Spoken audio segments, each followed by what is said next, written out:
मयम तोरे रानी मोर जान चाहिबो, मयम तोरे रानी मोर जान चाहिबो। घेरी बेरी रानी तोर सुरता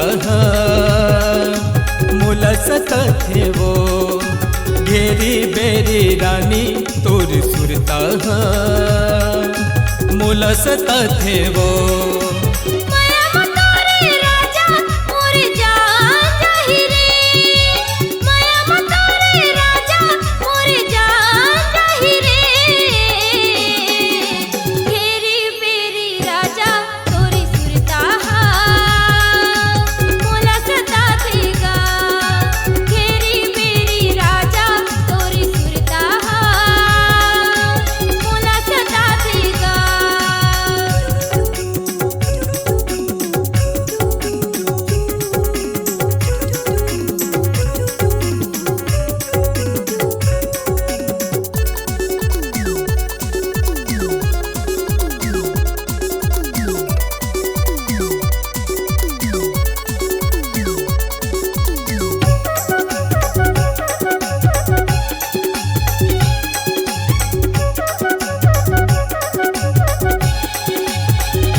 मयक चिन्ह दे दे ओला देख के करहूँ यार, कछु हो जावे रानी मैं छोड़ो नहीं तोरे साथ।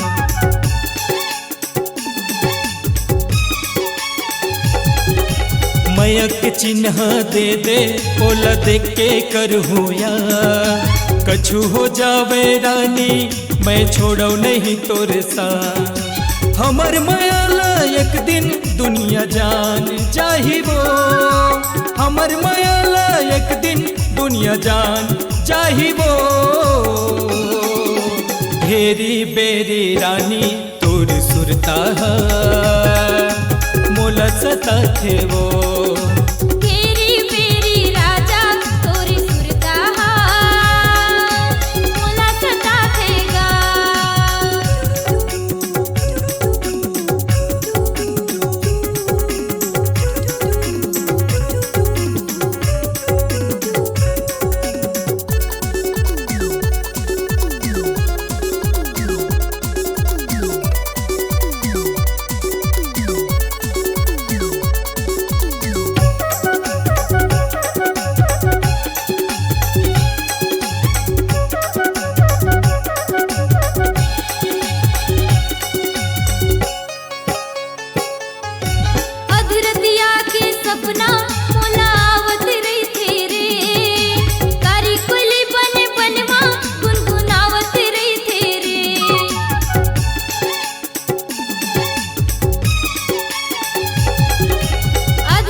जान चाहिबो, मयम तोरे रानी मोर जान चाहिबो। घेरी बेरी रानी तोर सुरता मोला सताथे वो। घेरी बेरी राजा तोरी सुरता मोला सताथेगा। घेरी बेरी रानी तोर सुरता मोला सताथे ना। घेरी बेरी राजा तोरी सुरता मोला सताथे ना। बनाइए अपनी एक खास पहचान, अपनी आवाज को दीजिए एक नया आयाम।